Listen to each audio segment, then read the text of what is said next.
মা বাপ এগুলো আরো স্বার্থপর। এগুলোর কথা হইলো যে ফুত নামাজ পড়ো আর না পড়ো, পয়সা কামাও, আমার পয়সা দরকার, তোমার জেডায় জমি বেচো, তুমি বিদেশ যাই তাড়াতাড়ি টেহা মিল করো, শুনছি তোমার জেডা জমি বেচবো, কোন ফাঁকে বেচ চালায় কম জানা, টেহা রেডি না রাখলে এই হলো হিসাব।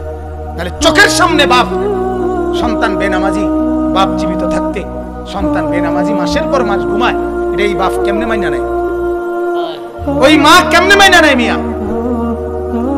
ওই মা মাইনা নেয় কেমন? ওই মা তো শিক্ষারে খান্দার কথা, ওই বাপ তো শিক্ষারে খান্দার কথা। শুনে না আপনার সন্তান? আপনি আলাদা হন তার থেকে মিয়া। যে সন্তান শুনে না তার জন্য বিল্ডিং দেওয়া, তার জন্য জমি দেওয়া, তার জন্য ভাত তরকারির ব্যবস্থা করা, তার লাগে কিস্তিতে টাকা তোলা, তার লাগে সুদে টিয়া লইয়া বিদেশ পাঠা, এটা ইসলাম আপনারে বলছিনি তো? তখন কি কইবেন আপনি? কথা বলেন না কেন? আল্লাহ জিজ্ঞাসা করলে, আল্লাহ যদি বলে এই বেটা তোরে নাফরমান ছেলের জন্য কামাই রোজগারি করতেই হবে তোরে, আমি আল্লাহ বলছিলাম না, তখন আমি কি কইবেন বলেন? আপনি বলতে পারবেন কোন জবাব? এটা কি ধরনের বোকামি মিয়া? এই ঢাকায় একটা ওয়াক্ত নামাজ পড়ে না, এই জানোয়ারের জন্য আপনি বিদেশে লেগে টিয়া টোয়ান, কি ব্যাপার? হ্যাঁ, তারে তার হাতে না ছেড়ে দিবেন মিয়া। তুই বেটা যেটা মনে কর, তুই ঠেঙ্গাল কি দিয়া, তুই ফ্যান খুললে আট বেটা, কথা বুঝেন না কেন? তোর জন এটাতেই মজা, তো যা তুই বেটা, তুই আলাদা হো, আমি আলাদা। হযরত ইব্রাহিম আলাইহিস সালাম বাপকে বলছে, বাপ আপনিও আলাদা, আমিও আলাদা। নূহ আলাইহিস সালামকে আল্লাহ বলছে তুমি আলাদা, তোমার সন্তান কেনান আলাদা। নবীকে আল্লাহ বলছে বন্ধু আপনি আলাদা, আপনার চাচা আবু তালেব আলাদা। লূত আলাইহিস সালামকে আল্লাহ বলছে আপনি আলাদা, আপনার স্ত্রী আলাদা। নূহ আলাইহিস সালামকে আল্লাহ বলছে আপনি আলাদা, আপনার বিবি আলাদা। আসিয়াকে বলছে তুমি স্ত্রী আলাদা, তোমার স্বামী ফেরাউন আলাদা। কথা বুঝেন নাই? আলাদা। ফেরাউনের মতো কাফেরের স্ত্রী, কিন্তু আসিয়া উনি জান্নাতি, ফেরাউন ছিল জাহান্নামী। কথা বলেন?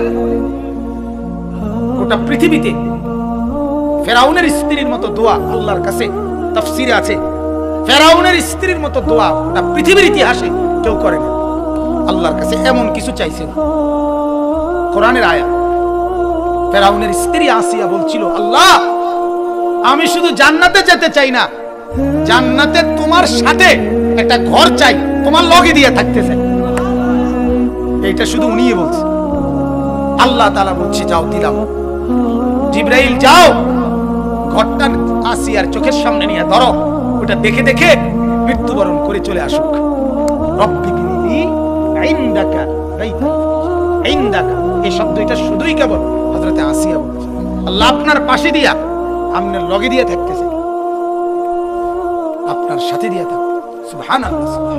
এক মুসলিম নারী মিয়া, এক ইমানদার নারী, এত বড় কাফের বেঈমানের ঘরে থাকার পরও নিজের ঈমান রক্ষা করছে। খামখেয়ালি কথা, চাট্টিখানি কথা। আর যুবক তোমার মা মুসলমান, বাপ মুসলমান, ওটা ফ্যামিলি মুসলমান, ছোটবেলায় জন্মের পরে কানে আজান শুনাইছে, আজকে সে সব ভুলে গেছে, সব ছেড়ে দিছে। একটু পর পরে শুধু শুধু চুলিডারে কেবল ফিরা, ছাগল চুলিডারে এতবার ফিরাও কেন? বেকুব, চুল তো আর রাখছোই একরকম, এটারে বারবার বারবার এটারে মুছনা দেওয়া কেন? মেশিন লাগালে তার এটার ভিতরে একটা সারাক্ষণ, রাত নাই দিন নাই, সকাল নাই দুপুর নাই, চুলিডারে কেবল চুলিডারেই এত মেহনত করো। তুমি যদি চুল টানতে নিয়ে আইছো দুনিয়ার মধ্যে, তোমারে আল্লাহ দুনিয়াতে চুল টানানো লাগানি পাঠাইছে, বেওকুফ। আশ্চর্য, আশ্চর্য। আমার একটু অবাক লাগে মাঝে মাঝে, করেটা কি পোলাফা, করেটা কি? শক্ত সামর্থ্য, দাগরা জোয়ান, কি সুন্দর চেহারা, বডি, জওয়ান ছেলে, হায় হায় হায়। এই এক মোবাইল আর এক নর্তকীর ছবি দেখতে দেখতে জীবনটা শেষ। এত সুন্দর হায়াতটা শেষ, দুনিয়ার কিছুও করে না মিয়া। যদি মাটি কাটতো তত ভালো আসিল বেটা, যদি রাজমিস্ত্রির জোগালি দিত তত মন্ডারে বুঝান যেত, কাঠ মিস্ত্রির জোগালি দিত তত ভালো আসিল বেটা। দুনিয়া কামাই তো কমপক্ষে, কথা বোঝেন নাই আমার।